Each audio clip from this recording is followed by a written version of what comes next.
Grande Samir, forte abraço. Vamos adicionar Marcelo Carenhato para grande bate-papo nessa noite de quinta-feira. Aí, tá aí, homem. Feito! Feito. Boa noite, Marcelo Carenhato. A live do Benetton tem a honra e o prazer de cobrar um grande treinador, mais um, né? Um Boa novato noite, aí, Marco. novato Obrigado treinador pelo, aí. obrigado pelo convite. Prazer aí participar da sua live. Sempre é bom, sempre é gostoso falar sobre futebol, ainda mais com um amigo, né? Marcelo Carenhato, como está sendo.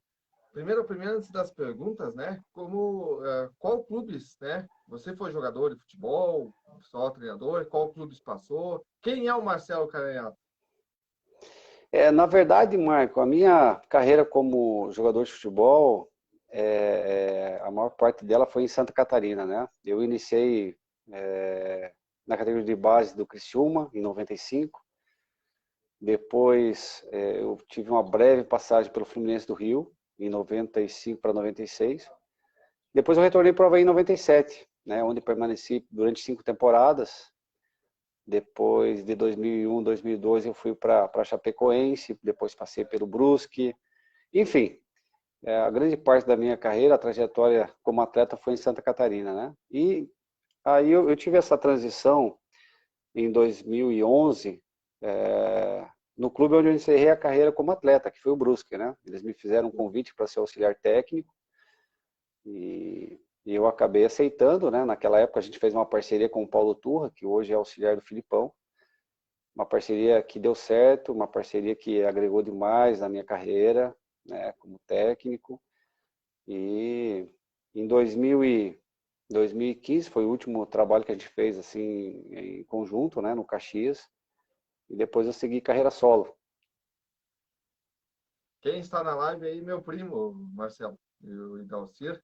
Ele tem um programa na Rádio Cidade, revista semanal, se quiser acompanhar, das 10 ao meio-dia, que eu vou ter a honra de participar e falando sobre as rodadas do Campeonato Gaúcho no final de semana.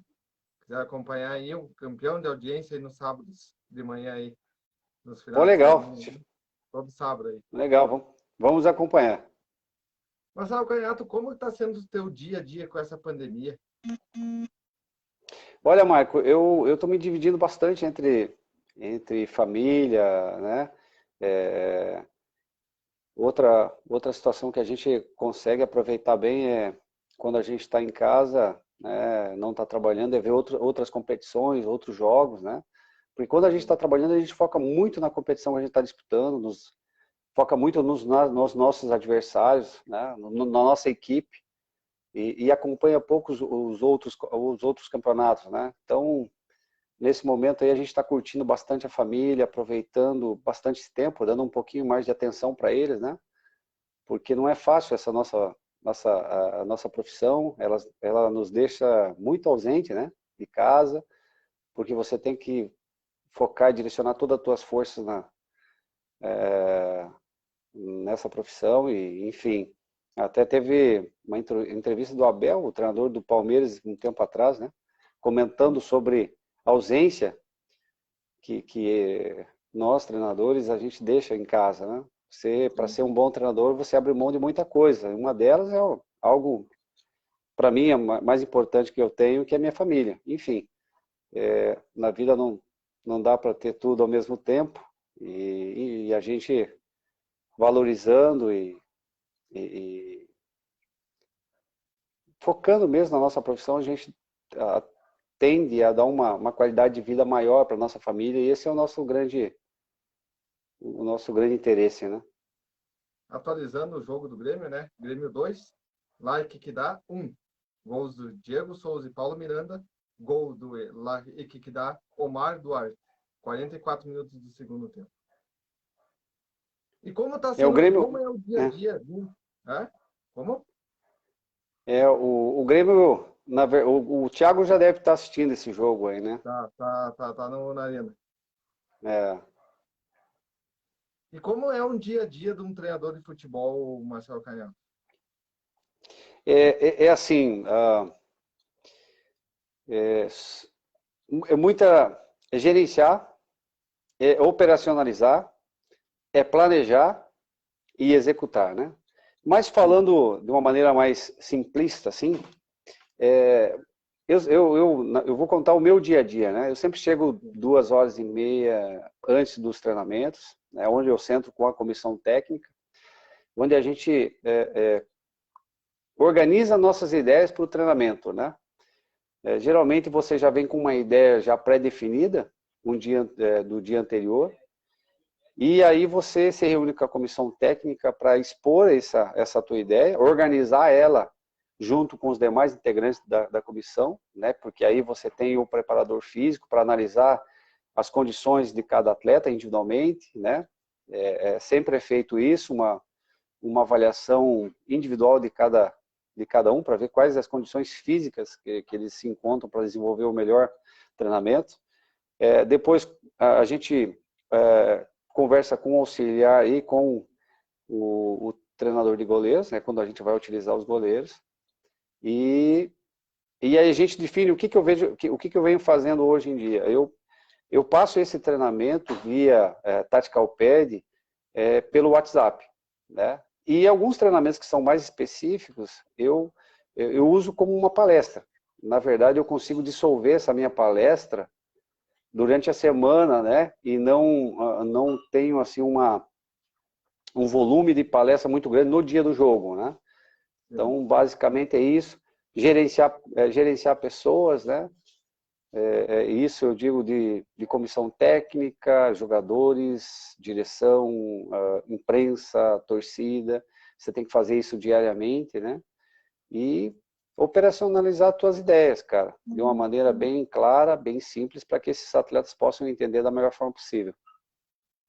Marcelo, quem está na live aqui também, Ricardo Martins. Grande abraço, Marcelo Pancada. Batia nada essa criança, jogava muito. Um baita de um cara. Sucesso sempre. Eu agradeço o Ricardo aí. Na verdade,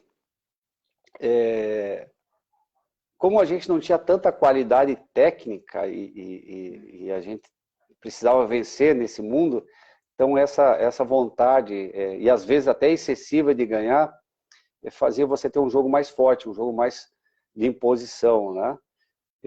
Alguns têm uma lembrança boa de um jogador um pouquinho mais técnico e alguns têm de um jogador mais viril, né? Mais com imposição física, né? É uma característica nossa do Sul aqui, né? O Sul, essa parte da Argentina, do Uruguai, é um jogo mais forte, mais competitivo, e alguns interpretam de uma maneira, né?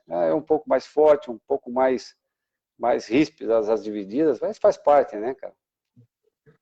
Também quem está é o meu primo, né? Colocou aqui, Grande Maico, estará participando do meu programa na Rádio Cidade todos os sábados das 10 ao meio-dia, né? Alisson Couto também, meu amigo, também está na live. Grande Marcelo, Gilberto Alberton. Grande Marcelo, além de um profissional exemplar, uma pessoa sensacional. Tamo junto. Grande abraço ao Gilberto. É lá da minha cidade, é onde eu nasci, cara, Juvinópolis.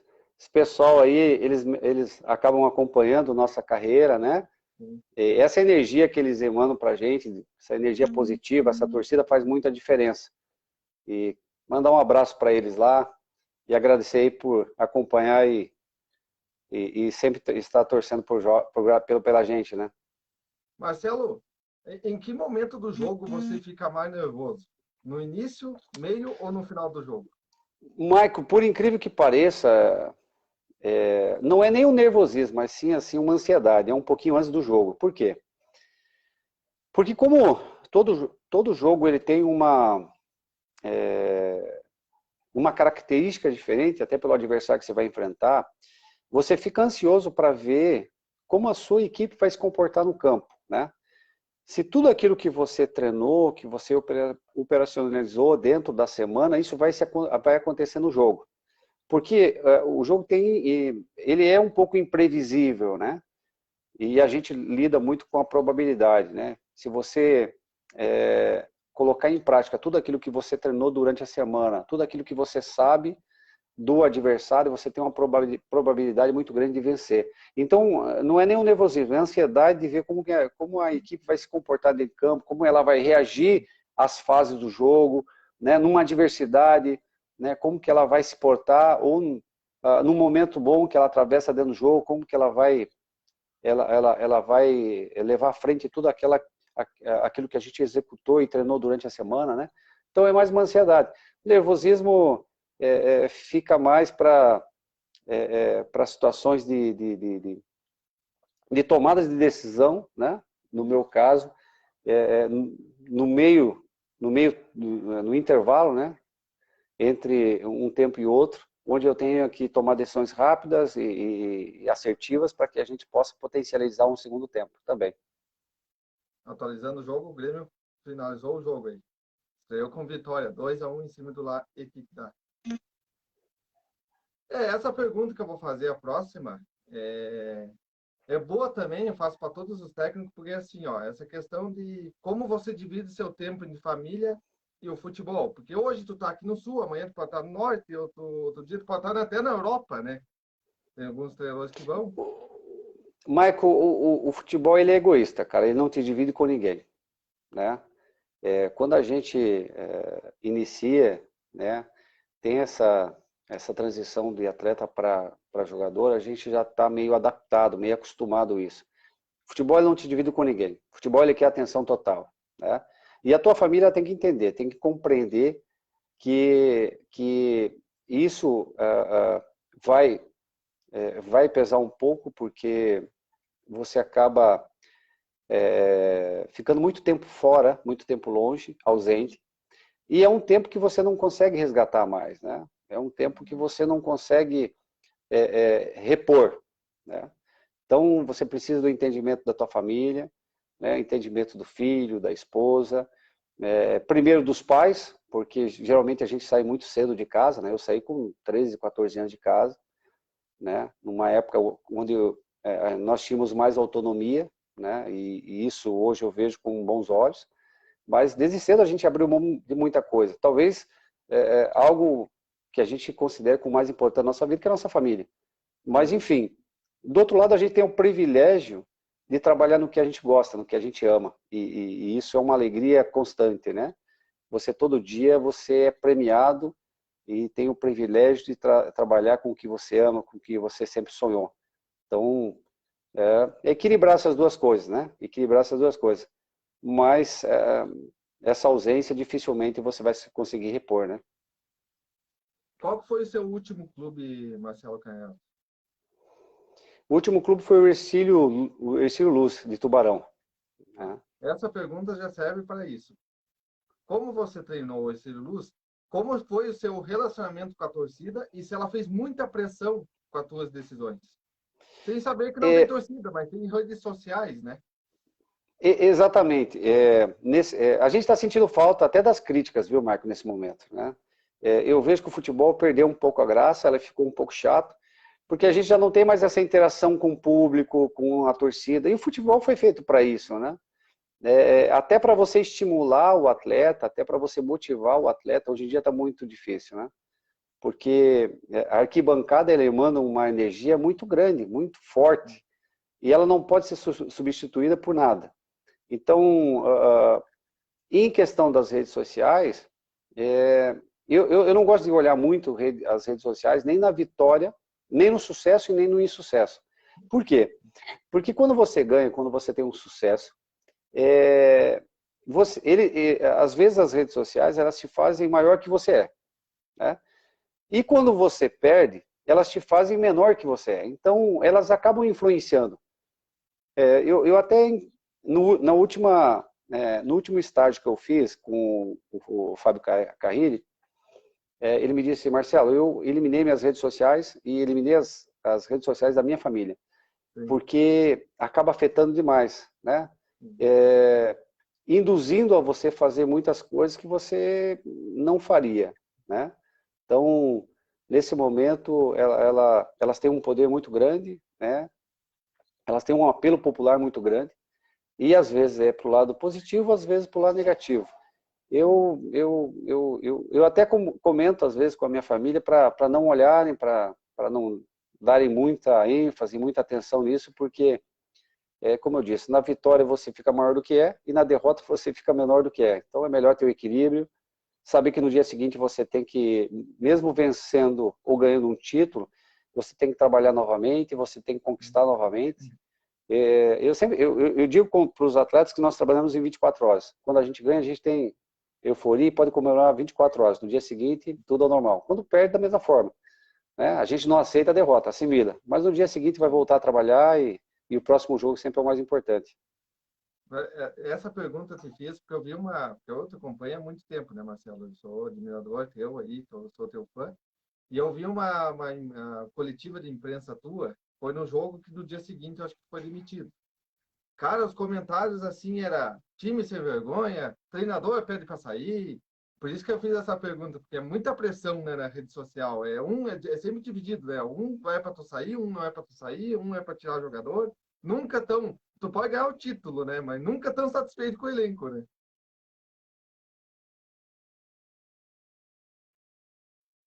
Fugiu um pouco aqui a conexão, Marco. Não, agora voltou. Tá bom, agora tá bom. Sim. Na verdade, o torcedor é muita paixão, né? Muita emoção, e você, talvez seja o produto mais caro do planeta, isso aí, né? Mas você tem que tomar cuidado. Isso pode interferir no que você pensa, pode te influenciar de alguma maneira, né?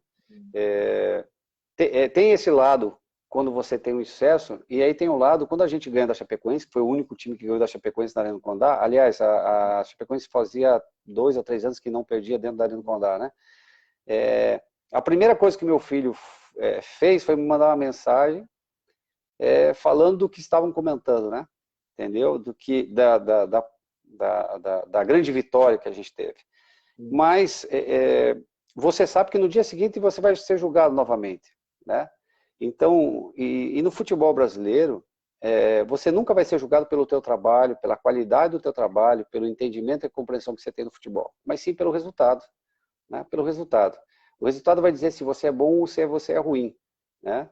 Então, tem jogos, e aí é uma coisa meio particular, tem jogos que você se sente um gênio, né? Porque você conseguiu entender o adversário, você conseguiu ter uma estratégia que foi muito assertiva, você consegue fazer um jogo espetacular. Tem jogos que você fala assim, putz, não sou tão bom assim. Isso faz parte. Isso o Pepe, o Mourinho, pode ser o Marcelo, pode ser o Thiago, pode ser qualquer um. A gente se sente assim, porque a gente é ser humano, a gente tem emoções, né? E você tem que tomar muito cuidado nessas emoções para perder a convicção que você tem no seu trabalho. E isso você não pode perder em momento algum, né? Então, o equilíbrio sempre é o segredo de um caminho que é traçado com mais qualidade, com mais lucidez. Tem mais gente na live aqui, ó. Marcos Campos Suzana. Grande Caneato, Costelinha. Jogamos juntos nos juniores do Guarani de Venâncio Soares. O homem era zagueiro e veio como centroavante. Abraço, meu amigo. É o Marcão de Três Passos. O Marcão, cara. É a história do futebol, né?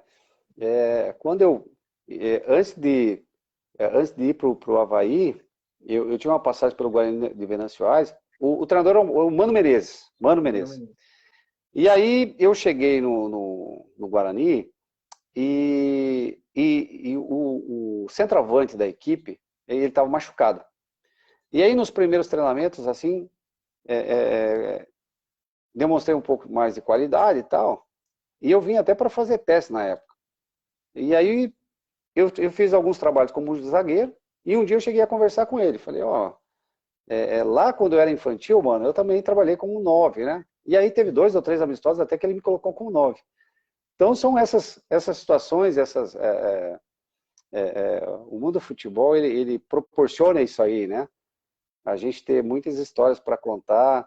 Eu me lembro do Mano Menezes, já para não perder o fio da meada, nessa época do Guarani de Venâncio Soares, ele chegando com coletes, dentro do carro dele, coletes, um saco de bola, a gente num campo ruim, né? E você vê a evolução que teve o Mano, que hoje, né, um treinador de seleção brasileira. Então é muito legal a gente ter histórias em comuns aí com essas pessoas, né? Mas bacana. Grande abraço, Marcão. Outro também que está na live é Robson Silva. Marcelo é mestre. Amigo de infância, pô, amigo de infância. Esses aí não servem não, viu? Porque são amigos de infância, são irmãos, né? Então, eles são suspeitos, viu? Tá certo. Marcelo, assim, ó, vamos falar um pouco, né? Quando tu estava no Estilo Luz, né? Quantos jogadores você precisou para montar um elenco para um campeonato catarinense? Exemplo. Michael, eu vejo assim, se você tem uma categoria de base, para um estadual, que é um campeonato curto, é um torneio, na verdade, hoje eu estou pensando assim, no máximo em 20 jogadores contratados. Por quê? Porque você canaliza o orçamento, né? E nesses 20 jogadores, 2 por posição. Aí você consegue qualificar, né? Potencializar o teu grupo. E os demais você tem que buscar na categoria de base. Porque se não tem sentido você ter a categoria de base, né? Ela não tem função. Então, hoje, num estadual, num campeonato que é um torneio, são poucos jogos, o planejamento é esse. É trazer no máximo 20 jogadores, né? Tentar canalizar esse orçamento para qualificar o teu grupo e os demais da categoria de base, né? Trazer 5, 6 jogadores, 7 jogadores da categoria de base para dar uma oportunidade maior e para valorizar também o trabalho que é feito no clube, né? Agora, para uma competição em nível nacional, não a Série D, mas da Série C, Série B e Série A, você tem que ter um grupo maior, porque são vários, são muitos jogos, né? E aí você tem que contar com lesão, com suspensões e tal. Então você precisa aí, no mínimo, aí de 30 jogadores, todos com bastante qualidade para suportar a temporada, né? Desses 20 jogadores, tirando a categoria de base, você prefere jogar com jogadores cascudos, que é os experientes, né? Os veteranos, ou os novatos? Uma mescla? Eu vejo que eu gosto de jogar com bons jogadores. Bons jogadores. Né? Independente da idade, independente da... A experiência hoje ela se mede muito em minutagem, né, Marco? Você vai pegar jogadores hoje de clubes grandes aí, que jogam brasileiro e Copa do Brasil sub-20, sub-23, às vezes eles têm mais minutagem, mais experiência que o jogador com 30 anos hoje, que não disputou uma competição nacional, né? Então, a minutagem hoje fala muito em relação a você optar por um ou outro, né? Mas é sempre bom você ter uma equipe mesclada, assim, né? Que você tenha jogadores com experiência, né? Com uma certa liderança, isso dentro do campo, isso no vestiário, isso gestão de pessoas, né? Isso é importante. E jogadores jovens que possam ter ambição ainda, jogadores com bastante intensidade, com bastante força física para que você possa ser bem sucedido nessas competições, né? E que esquema tático o Marcelo Canhato gosta de usar durante os jogos? Olha, Marco, o esquema tático é assim, na verdade, é como a gente distribui os jogadores em campo, né? Então, o que importa hoje, para mim, é como a gente vai jogar sem bola e com bola, né? Como a gente vai produzir o nosso jogo, né? Se a gente vai ter mais jogadores para iniciação de jogo, se a gente vai ter mais jogadores no último terço de campo, no último pedaço de campo, se a gente vai ter mais jogadores concentrados no meio campo para ter o controle da partida, né? Então, tem essas variações que a gente entende que é mais importante, assim, né? E essa pergunta eu gosto de fazer com todos os treinadores, que cada um tem uma resposta, né, Marcelo? Se você não fosse jogador e treinador, o que você seria hoje? Boa pergunta, viu, Maico? Boa pergunta. É difícil responder. É boa, mas é difícil responder. Eu gosto muito de falar e de comentar sobre leis. Eu acho que seria um bom advogado, cara. Faria um curso aí de direito. Eu gosto desse debate, eu gosto de defender algumas teses, algumas ideias. Eu acho que eu seria um bom advogado. Tá respondido, Dica. Agora vamos entrar num assunto bom, né, principalmente para treinadores, né, sobre categorias de base. O trabalho da categoria de base é fundamental para clubes do interior, principalmente do interior, né? Capitais têm bastante base, né? O Grêmio, Inter. Mas os interiores, tu acha que é fundamental o trabalho com categoria de base? Fundamental, Marco. Fundamental. Até para a saúde financeira do clube, né? Até para a saúde financeira do clube, né? Eu acho que você pode fazer um planejamento um pouquinho diferente, que é feito nas grandes capitais, nos grandes clubes, né? Você pode recrutar jogadores da região, cara, entendeu?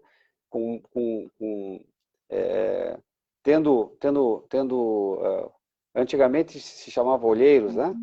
Mas tendo pessoas que conhecem, né, de futebol e que possam recrutar jogadores da região com qualidade, porque você consegue. O Brasil ainda produz muito talento, né? Muitos jogadores talentosos e às vezes a gente acaba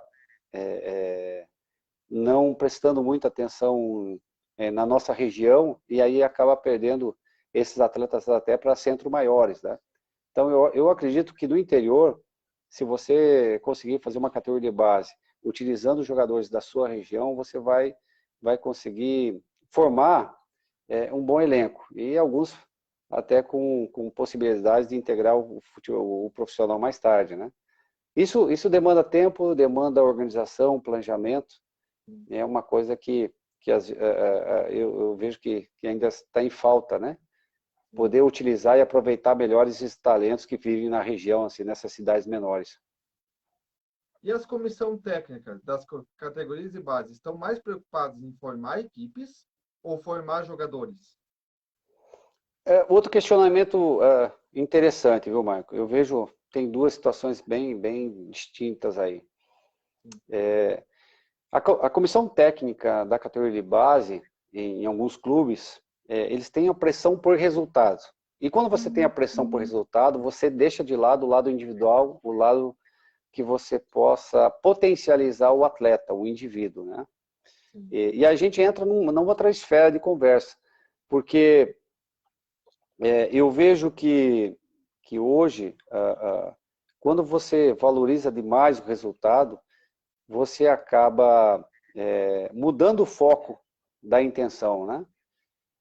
E tem uma outra coisa que está prejudicando demais o futebol brasileiro, é que hoje você tem essa Lei Pelé. Antigamente você precisava ser federado e o clube ele tinha o controle do atleta até 20 anos, né? Hoje já não se tem mais. Hoje um atleta tem muitos atletas com 16 anos, hoje que tem um contrato de 5, 6 anos, ganhando 40, 50 mil reais. Aí entra na questão social, né? Ele tem base, ele tem estrutura familiar para receber esse valor e essa pressão da noite para o dia, né?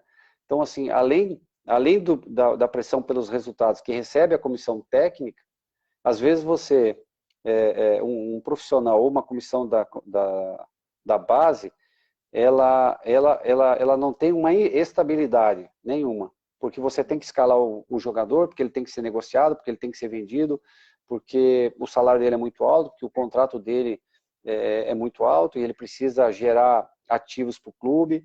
Então, é uma conversa ampla e a gente vem debatendo isso também no curso da CBF, né?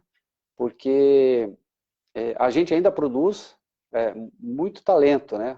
Grandes jogadores, mas numa menor quantidade hoje em dia, né? E a gente tem que saber identificar por que isso, né?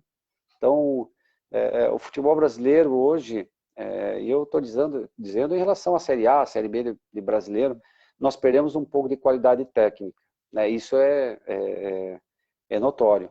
Então, a gente precisa voltar às nossas origens, identificar o que está acontecendo, para que a gente possa revitalizar o nosso futebol. A matéria-prima, assim, a mão de obra nós temos muito, né? Nós temos ainda, talvez, os melhores jogadores do planeta. Só que esses jogadores estão saindo mais cedo, né? O mercado europeu está buscando mais cedo esses atletas para terminar a formação deles lá fora. Eu acho que a gente pode manter um tempo a mais esses atletas aqui, dar um pouquinho mais de autonomia para a comissão técnica da base e valorizar e potencializar o atleta. E depois o resultado. Eu acho que o resultado ele tem que ser levado em consideração lá no sub-20, sub-23 para profissional, né? Mas até lá, esse atleta ele precisa se qualificar, se potencializar, porque esse processo está cada vez mais prematuro e a gente está perdendo vários atletas com qualidade nesse período. E por que, Marcelo Canhato? Agora vem uma pergunta para mim, é curiosidade. E por que os clubes não conseguem segurar esses jogadores da categoria de base, né? E por que, exemplo, os jogadores vão para a Europa, voltam para o Brasil, já não voltam como era antes? Exatamente. Primeiro porque a lei facilita a saída deles para fora do país, porque financeiramente, assim, em termos de economia, a gente não tem poder para manter esses atletas muito tempo aqui, né? E aí entra numa outra conversa que se chama assim, identidade. Qual é a identidade que o atleta tem com o clube, né? Até porque se você faz um contrato de 5 anos, com 16 anos, ganhando 40, 50 mil reais por mês, e você sabe que em pouco tempo você vai para fora do país, qual é a identidade? Qual é o carinho que você cria pelo clube? Como que você vai defender essa camisa com amor, como se fosse a sua bandeira, né? Então, antigamente se fazia muito isso porque como você permanecia muito tempo no clube, você criava uma identidade com o clube, né? Às vezes tem muitos jogadores dessa época de 10, 15 anos atrás, que eles unificava muito o nome com o clube, né? Um nome com o clube. Hoje a gente não consegue fazer mais isso, né? O mercado europeu, ele tem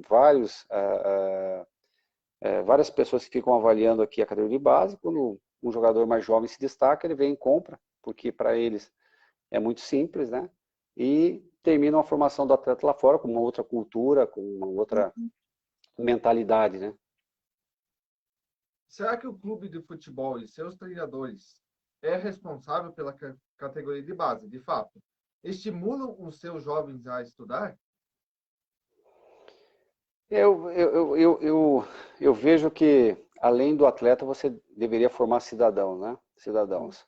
Então, o estudo hoje, a formação ela é importante, a capacitação desses atletas, até para a condição de entendimento tático, né? Porque a grande sacada dos clubes europeus é isso. Você pega um atleta com muita qualidade técnica, leva para lá, e ele é obrigado a estudar, ele é obrigado a conhecer outra língua, né? Para que ele possa se adaptar o mais rápido possível. Eu acho que pode ser feito isso no Brasil. Tem alguns clubes que têm essa filosofia. Esses dias eu estava dando uma olhada, acho que o Atlético ou o Cruzeiro tem escolas dentro do CT, né, para proporcionar esse estudo, essa qualificação para os atletas. Até porque você não tem certeza se esse atleta de 16 anos vai virar jogador profissional, né? Então, pelo menos ele vai ter uma formação, né? Ele vai sair com uma qualificação maior para poder seguir sua vida depois. Quero mandar um abraço aí pro Jefferson Duarte, que não está na live aí, mas fazendo minha propaganda também, né, Marcelo? Todo domingo às 18 horas aí debatemos sobre o Campeonato Gaúcho aí. Esse final de semana, a última rodada. Depois nós vamos comentar um pouco do Campeonato Gaúcho, Marcelo.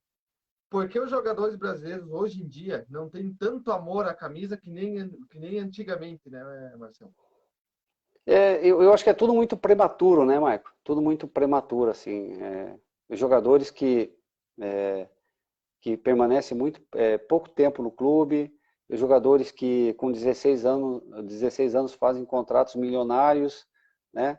Você imagina um menino de 16 anos que vem de uma comunidade que não tem muita estrutura, muita base familiar, e daqui a pouco faz um contrato que muda completamente a vida dele, a vida da família dele, e aí todo dia o empresário fica interferindo, influenciando na decisão futura dele, que ele vai para isso, que ele vai para lá, que ele vai para outro clube. Então, assim, não se cria essa identidade, essa afinidade com o clube, né? E isso eu vejo, e essa é a minha opinião, né? E respeito todas as outras, que a Lei Pelé ela acabou influenciando muito negativamente nessa situação, né? Porque já não se tem mais controle do atleta. O atleta, ele fez um bom campeonato de 2, 3 meses, ele vai embora. E ele aconteceu até, inclusive, com o Grêmio, né? Com o Ronaldinho Gaúcho. Foi formado no Grêmio, né? O Grêmio abriu as portas para o Ronaldinho, aí independente, né? Cada um tem a gente sabe superficialmente do assunto e talvez não seja isso que aconteceu, mas o que saiu na imprensa é que o Grêmio tentou renovar com o Ronaldo sabia que o contrato acabava em dezembro e ele saiu sem ter um retorno para o Grêmio, né? Então, assim, e é um atleta que era para ser muito identificado com o Grêmio, né? Eu ainda, eu não sou gremista, né? Mas gostaria que o Ronaldo não voltasse para o Flamengo, que voltasse para o Grêmio, né? Vestir a camisa do Grêmio, que foi quem formou, quem abriu as portas, tem uma afinidade maior. Mas, enfim, cada um... quem sou eu para dizer o desfecho dessa história? Mas seria uma coisa legal, bacana, né? Você poder ver o teu ídolo, né? A torcida do Grêmio, ver o que ele proporcionaria para o clube, né? Marketing, a identidade, essa afinidade que ele tem com o clube seria muito positivo. Mas, enfim, hoje o futebol ele virou um comércio, né, Maicon? E, infelizmente, a cada dia que passa, a gente vai vendo menos jogadores identificados com o clube. Marcelo, essa pergunta é boa também. Eu tenho outra também, que a minha curiosidade é assim, ó. Antigamente, tu via futebol, por exemplo, quando tinha Bebeto, Romário, Ronaldo, Ronaldinho, tu via futebol para frente, né? Do meio para frente. Por que hoje em dia o futebol tá lá na frente, toca a bola para o meio, para a zaga, para o goleiro, bico para frente? Por que o futebol decaiu de antigamente para hoje? Eu acho que os espaços, eles acabaram diminuindo dentro do campo, pela questão do entendimento tático, e aí tem algo que a gente parou de produzir, que é a condição técnica, né? A qualidade técnica dos nossos jogadores hoje, elas não são iguais a dos jogadores que jogavam nessa época. A intensidade é maior, né? A questão física hoje, ela também tem uma importância muito grande, e o jogo se tornou mais estudado, né? Com poucos espaços para ter um jogo um pouquinho mais fluido. Mas aí depende de cada treinador mudar isso aí. A gente vê vários times brasileiros jogando um jogador um pouquinho mais fluido, um jogo um pouquinho mais fluido, um pouquinho mais atraente visivelmente, né? E cabe a nós, cara, cabe a nós que a gente possa proporcionar um jogo mais vistoso, assim, um jogo mais atraente. Em alguns momentos o jogo fica chato, fica ruim de se assistir, né? Mas se deve um pouquinho à qualidade técnica dos jogadores. E também uma parte se deve à ideia do treinador, né? Hoje a gente tem talvez os dois melhores treinadores do mundo que estão aí na mídia, que é o Mourinho e o Pepe, já vi várias entrevistas do Mourinho que ele diz que quanto mais tempo o adversário permanecer com a bola, ele vai errar mais. E quando ele errar, eu vou aproveitar. O Pepe é o contrário. Eu quero controlar o jogo com a bola. Eu quero estar com a bola, porque quando estiver com a bola, o adversário não me ataca, né? Então, são ideias, são conceitos que cada um tem o seu e ganham e perdem da mesma forma, mas eu vejo que o Brasil pode proporcionar um jogo um pouquinho mais vistoso, um pouco mais bonito, assim, para que a gente possa atrair a atenção do torcedor, né? Que a gente possa chamar a atenção, porque nós temos ainda bastante talento e a gente tem que aproveitar esse talento da melhor forma possível. Marcelo, tu que treinou esse Luz no Catarinense, que classificou na raça, né, entre os 8 melhores, mas o Criciúma, por outra parte, caiu para a divisão de acesso do Catarinense. Sem contar que o ano passado já caiu para a Série D, né, do Brasileirão. Série C. Série C. Um time de tradição como decaiu os últimos anos do Criciúma, né? Michael, eu vejo assim que os estaduais, eles são torneios, né? Então, assim, Sim, são poucos jogos. Então, se você passar 3, 4 partidas sem vencer, a pressão ela começa a aumentar. sim, E aí você tem jogos e tem duelos com grandes equipes. E nesses duelos, você não tem a certeza do que você vai vencer, né? O que aconteceu com o Criciúma? A gente fez a nossa estreia contra o Criciúma. A gente acabou empatando o jogo no Heriberto Wilson com um jogador a menos. No jogo seguinte, eles não conseguiram ter a retomada da competição, eles não venceram. Então, assim, os jogos vão acontecendo, vão sobrando poucos jogos, a pressão vai aumentando, né? E se tratando do Criciúma, que é uma equipe grande, né? Que tem uma baita estrutura, é uma equipe que hoje tem todo o potencial para estar numa Série A, Série B de brasileiro, e não passar tanto trabalho no estadual, acaba nesse processo de pressão, eles começam a alterar muito, mexer muito na questão de jogadores, comissão técnica, e aí você não consegue encontrar o caminho, né? Eu faço uma analogia do futebol com um carro de direção hidráulica, assim, sabe? Numa curva. sim, Se você sim, mexer demais, você não vai colocar ele mais na estrada, né? sim. Então, assim, precisa tempo, precisa calma, e é uma coisa que torcedores e a imprensa de time grande não tem, né? Porque eles tinham um bom técnico, que é o Emerson Maria, eles tinham um planejamento de passar 2 ou 3 anos com o Emerson Maria, e isso em 1 mês e meio se desfez, e eu acho isso muito complicado, né? Você senta lá por 15 dias, faz um planejamento, bom, e vai acontecer assim, assim, assim. Independente da vitória ou da derrota, a gente vai manter o planejamento. Você perde um jogo, no segundo jogo já começa a colocar em xeque todo o planejamento que você fez. Entendeu? Já começa, o discurso já não é o mesmo, o diretor já vai na imprensa e precisamos rever, né? A torcida já não perdeu a paciência com 2 jogos, e aí você começa a mexer demais, você perde a convicção, né? E você começa a tomar decisões de momento. E quando você começa a tomar decisões de momento no futebol, a probabilidade de errar é muito grande.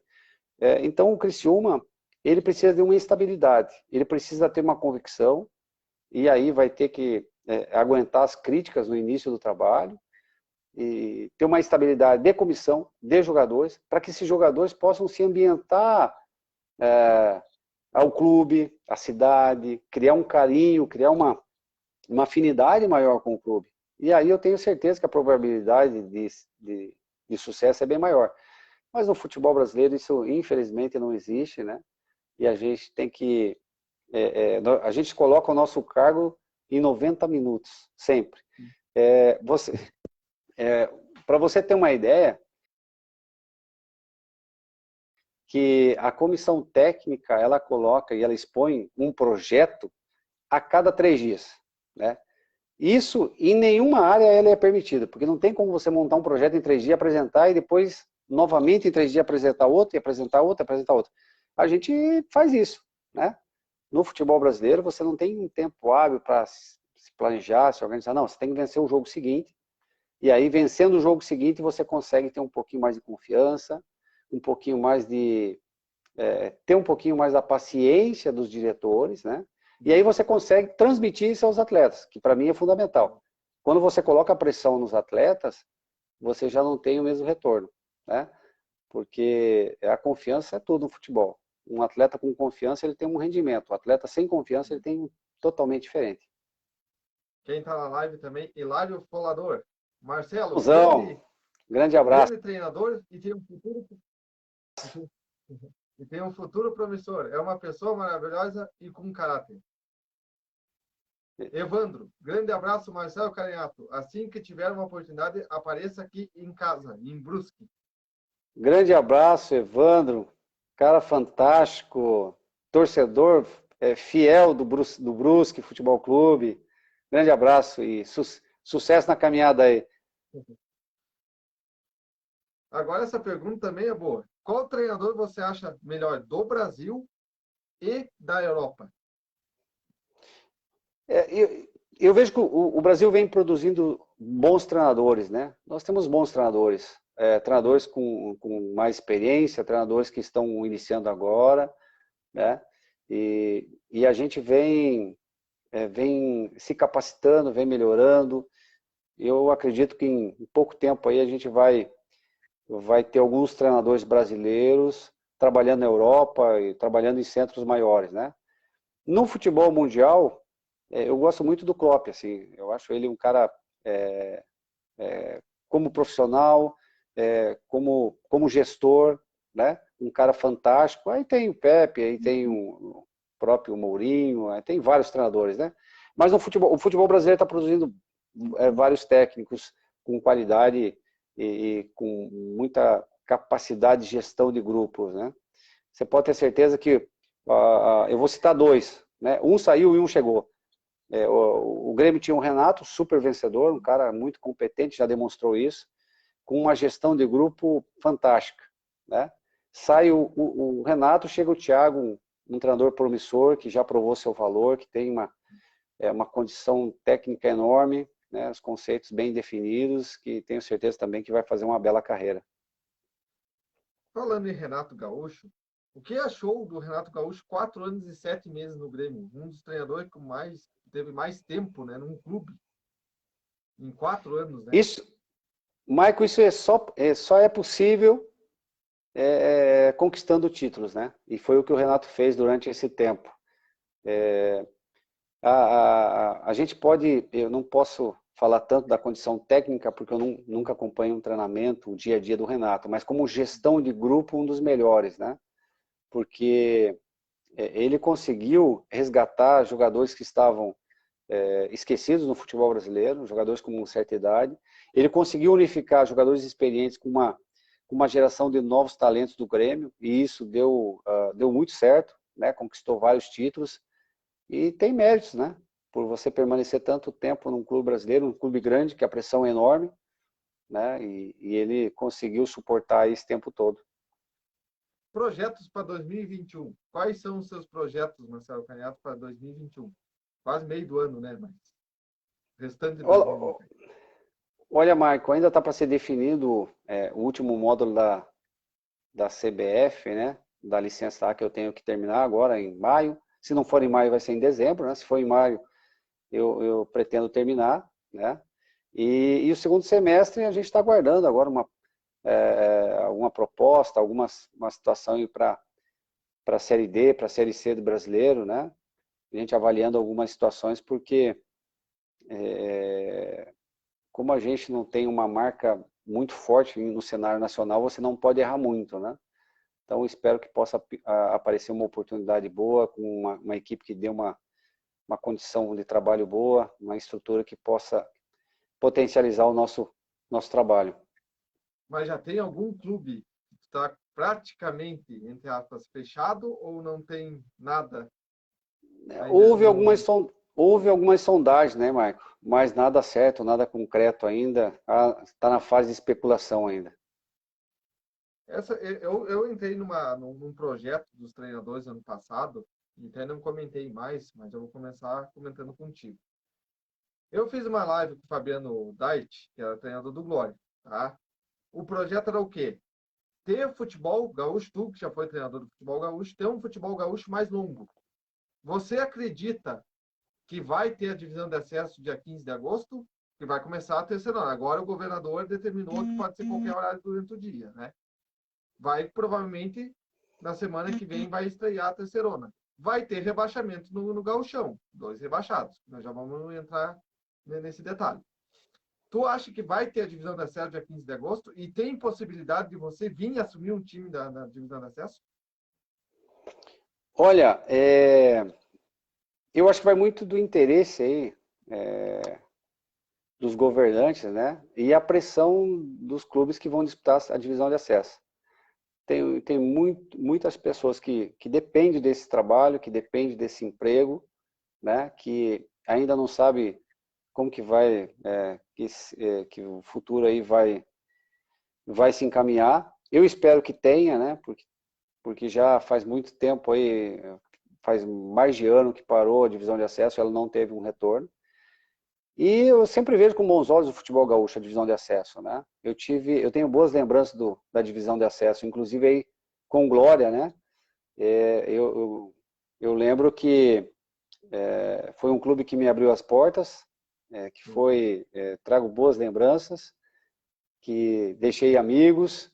A gente fez a segunda maior sequência de vitórias da história do Glória. Acho que foi 7 ou 8 vitórias em sequência, né? Mais 2 ou 3 empates. Mas fizemos uma bela campanha.